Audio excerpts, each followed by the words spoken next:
오늘 말씀 우리 함께 봉독하도록 하겠습니다. 오늘 말씀 베드로전서 2장 6절에서 8절 말씀까지입니다. 제가 말씀을 봉독하도록 하겠습니다. 성경에 기록되었으되 보라 내가 택한 보배로운 모퉁이 돌을 시온에 두노니 그를 믿는 자는 부끄러움을 당하지 아니하리라 하였으니 그러므로 믿는 너희에게는 보배이나 믿지 아니하는 자에게는 건축자들이 버린 그 돌이 모퉁이의 머릿돌이 되고 또한 부딪히는 돌과 걸려 넘어지게 하는 바위가 되었다 하였느니라. 그들이 말씀을 순종하지 아니함으로 넘어지나니 이는 그들을 이렇게 정하신 것이라. 아멘. 네, 오늘도 이렇게 하나님과 동행하기 위해 새벽 기도의 자리에 나온 우리 모든 성도 여러분 진심으로 환영하고 또 축복합니다. 오늘도 우리 함께 말씀 듣는 가운데 또 말씀 붙들고 기도하는 가운데 하나님의 크신 은혜와 위로가 풍성히 있기를 주님의 이름으로 소망합니다. 우리는 어제 본문에서 사도 베드로가 예수님께서 어떻게 우리에게 큰 역사를 행하셨는지 그리고 그분의 역사하심이 우리에게 어떤 은혜가 되었는지를 예수님을 살아있는 돌, 리빙스톤으로 비유하는 것을 우리에게 알려주었습니다. 우리가 어제 살펴본 바로는 세상은 예수님을 버렸다라는 사실입니다. 건축자들은 산돌이신 예수님을 쓸모없는 돌이라 하여서 무시를 했다는 것이죠. 하지만 그분은 하나님에 의해 택하심을 받은 자요, 성부에 의해 보내심을 받은 자요, 제2위 하나님이신 성자 하나님이셨습니다.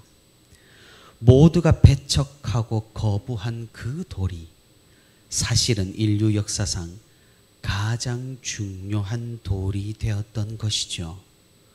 그래서 산돌이신 예수 그리스도께서는 그분의 일생과 그리고 마지막 십자가를 통해서 모든 구원을 이루셨습니다.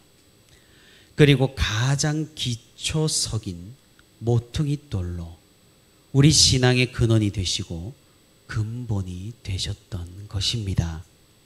사도 베드로는 이 점을 강조하면서 우리 또한 예수님처럼 이 세상에서 버림을 받고 배척을 받고 또 순환을 당한다고 하더라도 끝까지 주님께서 가신 그 거룩한 길을 걸어야 한다라고 당부를 하고 있는 것입니다. 사도 베드로는 이제 오늘 본문을 통해서 앞서 했던 이러한 주장에 신빙성을 더하는 작업을 하고 있습니다. 선지자들의 글을 인용하여서 하나님께서 약속하신 예수 그리스도가 얼마나 우리에게 중요한지, 핵심인지를 다시 한번 인지시키고 있는 것입니다. 사도 베드로가 인용한 구약의 말씀은 이사야서입니다. 이사야서 가운데 28장 16절의 말씀을 보면은 이렇게 기록이 되어 있습니다. 그러므로 주 여호와께서 이같이 이르시되 보라 내가 한 돌을 시온에 두어 기초를 삼았노니 곧 시험한 돌이요 귀하고 견고한 기초돌이라. 그것을 믿는 이는 다급하게 되지 아니하리로다. 사도 베드로는 이 이사야의 말씀을 인용하여서 오늘 본문의 6절을 기록을 하고 있습니다. 성경에 기록되었으되 보라 내가 택한 보배로운 모퉁이 돌을 시온에 두노니 그를 믿는 자는 부끄러움을 당하지 아니하리라 하였으니. 이사야 선지자는 우리가 잘 알다시피 메시아를 예언한 대표적인 인물입니다. 그가 받은 하나님의 말씀의 많은 부분은 예수 그리스도를 직접적으로 가리키고 예수님께서는 이 말씀에 응하여서 예언의 말씀을 이루시면서 일생을 사셨습니다. 모퉁이 돌을 시온에 둔다. 다시 말해 예수님을 시온에 둔다라는 이 표현은 두 가지 의미가 있겠습니다. 하나는 예수님께서 역사적으로 예루살렘과 예루살렘 주변에 사시고 사역을 하셨다라는 그런 직접적인 의미가 있겠습니다. 그러니 예언의 말씀에 따르면 예루살렘이 아닌 다른 곳에서 아무리 메시아라고 떠들어도 메시아가 아니라는 말이고, 예수님만이 하나님께서 보내신 구원자라는 그런 의미를 나타내고 있습니다. 그리고 다른 하나는 시온이라는 장소의 특별한 의미입니다. 시온이라는 곳은 실제 지리적으로는 예루살렘에 있는 작은 언덕을 가리키지만, 구약 성경에서부터 이 시온이라는 표현은 하나님의 통치가 구현된 세상을 의미하는 그런 추상적인 단어로, 의미로 사용이 되었습니다. 다시 말해서 거룩한 모퉁이돌을 시온에 두었다라는 이 말씀은 바로 예수님을 통하여 하나님의 통치가 구현되는 세상이 도래한다라는 그런 의미입니다. 이것은 예수님께서 기초석이 되는 새로운 건물을 의미합니다.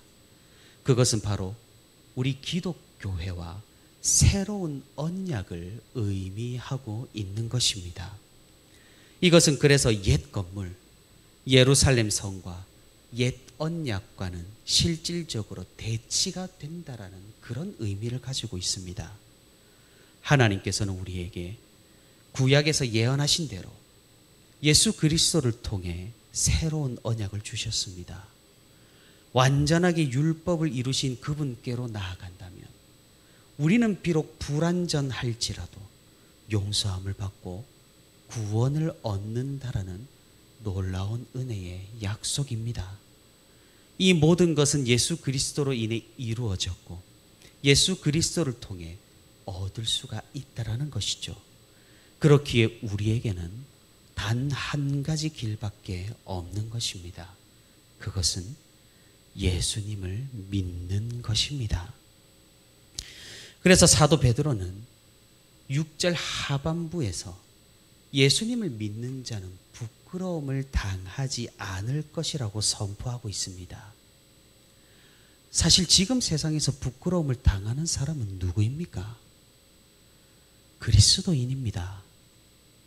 예수님을 믿으면 우리는 부끄러움을 당하기 쉽습니다.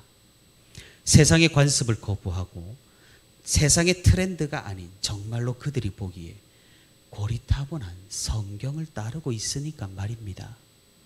이만큼 고지식한 것도 없어 보입니다. 그래서 그리스도인은 세상에 섞이지를 못하고 언제나 아웃사이더로 부끄러움을 당하는 것이 일반적입니다. 하지만 우리는 알고 있습니다. 그들이 멸시하고 그들이 버리고 그들이 아무짝에도 쓸모없는 돌이라 하여 팽개쳐버린 그 돌이 바로 진리라는 사실을 말입니다. 결국 무엇입니까? 우리는 부끄러움을 당하지 않을 것입니다.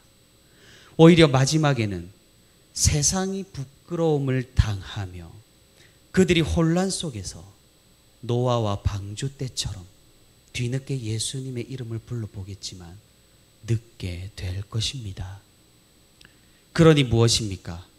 오늘 본문 7절에서 말하듯 예수 그리스도의 이름은 믿는 우리에게는 정말로 큰 보배입니다. 세상 무엇과도 바꿀 수 없는 가장 중요한 보물입니다. 하지만 믿지 않는 자들에게는 8절에서 베드로가 말하고 있듯이 완전히 다른 결과로 보여집니다. 그들은 예수님을 쓸모없는 것으로 치부했습니다. 그러나 그들이 버린 이 이름은 모퉁이의 머릿돌이 되었고, 그렇기에 이 이름을 믿지 않는 자들은 이 돌에 의해 부딪히고 걸려 넘어지게 되어버리는 것입니다. 지금은 공중권세 잡은 세력이 세상에 겁도 없이 활개치고 다닙니다. 그런 세상에서 우리는 당연히 위축될 수밖에 없습니다. 세상의 주류가 예수님을 쓸모없는 것으로 치부하고 교회를 구닥다리로, 교인을 바보로 여깁니다. 지금 첨단을 달리는 시대에 성경을 믿는다는 것이 얼마나 어처구니가 없는 일인지를 아십니까? 우리는 정말로 그런 취급을 받고 있는 셈입니다. 하지만 누가 지혜로운 자입니까? 바로 우리들입니다. 예수님을 믿고 이 말씀에 순종하는 우리들입니다. 하나님의 택하심을 받은 우리들입니다. 이 모든 것은 역전될 것입니다. 결국엔 진리가 밝히 드러날 것입니다. 온 세상이 예수 그리스도의 이름 앞에 엎드리는 그날이 반드시 올 것입니다. 사랑하는 성도 여러분, 오늘 보면 8절에 나오는 불순종이라는 말을 우리는 두려워할 필요가 없습니다. 왜냐하면 베드로가 여기서 말하는 불순종은 순종하려고 노력하는 신자가 실수하거나 잠깐의 유혹에 빠지는 것을 말하지 않습니다. 이 불순종은 노골적으로 예수님을 거부하고 하나님을 부정하고 말씀을 거부하는 그런 불순종을 의미합니다. 이들은 반드시 부딪히고 넘어집니다. 하나님께서 이 모든 것을 정하셨고 그분의 신성과 섭리로 이 모든 것을 이루어 나가실 것입니다. 그리하여서 결국 예수님을 거부한 그 대가를 혹독하게 치르게 될 것입니다. 반면 말씀에 순종하는 우리는 하나님과 함께하는 그 영광 가운데 거할 것입니다. 우리는 그 영광을 바라보며 지금의 고난을 인내하는 사람들인 것이죠. 우리가 이 세상을 살아가면서 불순종하는 자들을 부러워하는 것이 아니라 그들을 안타까워하고 예수 그리스도를 모르는 그들을 오히려 불쌍히 여기고 그들이 버린 그리스도를 오히려 그들에게 알려주어야 할 필요가 있다라는 겁니다. 사랑하는 성도 여러분, 우리가 예수 그리스도를 믿는 성도임을 자랑스럽게 여기고 또 이런 은혜를 허락하신 하나님께 우리가 감사할 수 있기를 바랍니다. 우리는 가장 값진 보배를 선물로 받은 사람들입니다. 그것은 우리의 행동이나 우리의 공로나 우리의 어떠함으로 얻은 것이 아닙니다. 오직 그리스도의 은혜와 사랑으로 우리는 이 모든 것을 누릴 수가 있는 것입니다. 비록 지금 세상에서 우리가 그리스도로 인해 부끄러움을 당하는 날들이 있다 하더라도 우리가 인내하고 마지막을 바라보며 천국을 소망하며 이 모든 것을 이기고 승리할 수 있기를 바랍니다. 그리하여서 이 세상 가운데 오히려 예수 그리스도라는 이 진리를 높이 세우고 세상 사람들에게 오히려 무엇이 좋은 것이고 옳은 것인지를 선포하는 우리 모두가 될 수 있기를 바랍니다. 오늘도 예수 그리스도를 바라보면서 그분을 따라 거룩한 길을 걸어가며 그분께서 베푸신 이 모든 은혜에 감사하며 어렵고 힘든 삶 가운데에서도 찬송이 넘치는 삶을 살아가는 저와 우리 부천시민교회 모든 성도가 되기를 주님의 이름으로 소망합니다.